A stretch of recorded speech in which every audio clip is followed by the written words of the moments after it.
Hi, my name is Dr. Danielle Crane. I'm a clinical psychologist and I'm going to be answering some of your questions today. So our first question is, my aunt works in the mental health team. Will she be able to see my records? So the answer is no. We have very strict confidentiality policies, which means that you can't view the medical records of your friend or family member or anyone where you're not actively involved in their care.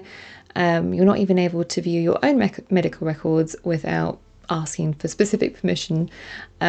So we are very strict about it. And if someone were to, breach that policy and view something they shouldn't view, then the chances are they'd probably lose their job. It is taken very seriously. Also, if there is some personal connection between a client and a staff member, we would normally have that as a confidentiality alert on the record. So as soon as you open that client's record up, it comes up with a pop-up notification that lets you know that they know someone in the team, and so that you don't discuss the case with that person. Also, sometimes services will have multiple sites that they work across, so it might be that we can see you at a different site so that there's no chance of you bumping into that family member whilst seeing us. Also, there are some rare circumstances where it's not possible to maintain your confidentiality because you know multiple staff members, because perhaps you used to work in mental health services, or things like that, where we might be able to request for you to be seen by kind of an out of area mental health team or that sort of thing. But those are generally exceptions. The majority of the time we manage confidentiality very well in our mental health teams. It's something that I think, if you're concerned about, just speak with someone from the team, explain you have a personal connection, and they can do their best to reassure you and explain what measures they have in place.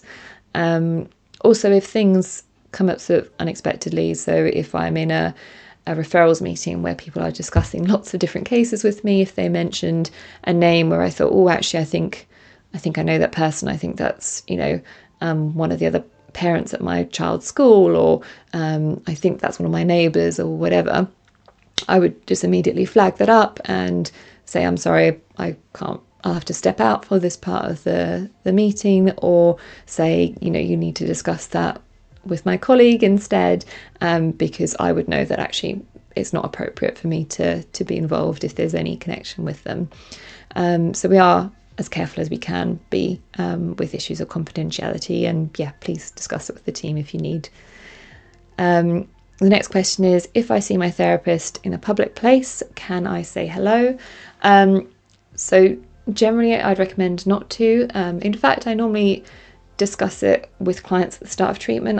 If I know that they live in the same area as me, I would just say that if I see them in a public place, I'm likely to not acknowledge them. I'm likely to not go over and say hello, and that's the thing.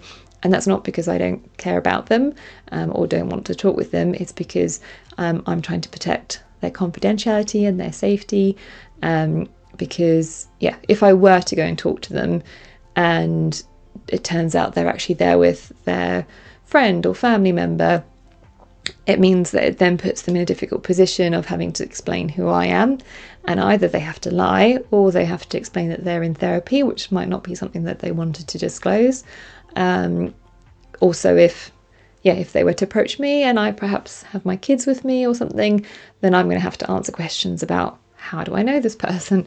And safety wise, if you're perhaps with an abusive partner, it would then be unsafe for kind of me to approach you or you to approach me, because that partner might then get upset about it. So there are lots of reasons why we don't approach people, and why we recommend that you don't approach us. But it's not because we don't care about you, it's because we really care about your confidentiality and safety. Our next one is it possible to have EMDR online? The answer is yes. So for those of you who aren't aware, EMDR stands for eye movement desensitization and reprocessing, and it's a therapy that's specifically designed for working through traumatic memories.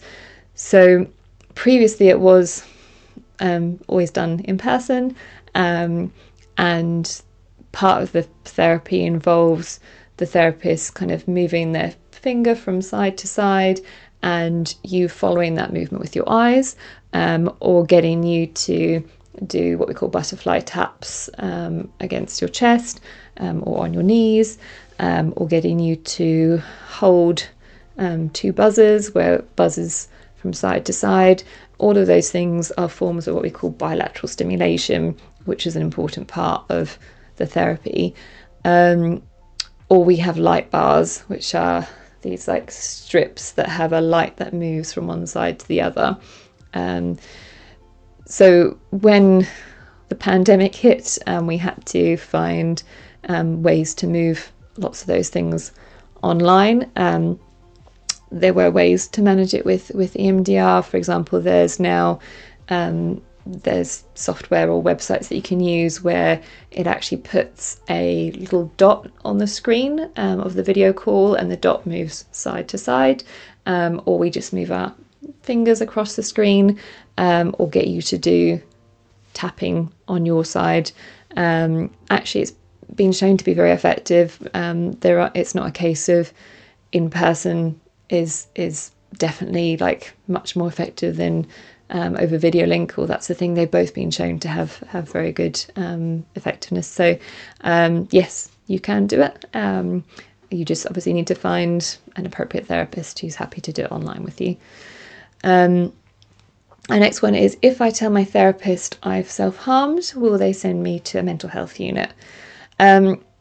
Obviously, it's on a case-by-case basis, so I wouldn't be able to give a specific answer. But in general, no. In general, we do our best to support people as much as possible in the community. So we would want to have a conversation with you about what did you use to self-harm? What part of your body are you self-harming on? How frequent is it? How severe is it? Like, have you had to go to get stitches? Are other people in your family members aware of this? Do you have the intention of doing it again? What triggered it? And that's the thing, so that we can understand as much as possible, and then try and work with you to keep you safe in the community. So we might teach you skills for kind of managing those triggers in a different way. It might be that we support you to tell your family members what's going on so they can help keep you safe. It might be that we get other services involved. So we have things like, home treatment team that will go out and see people in person. That's the thing. It might be that we get you on the list for a specific type of therapy that focuses on behaviours like self-harm. So, for example, dialectical behaviour therapy and STEPS, they're both approaches where we teach you alternative skills to use rather than self-harming.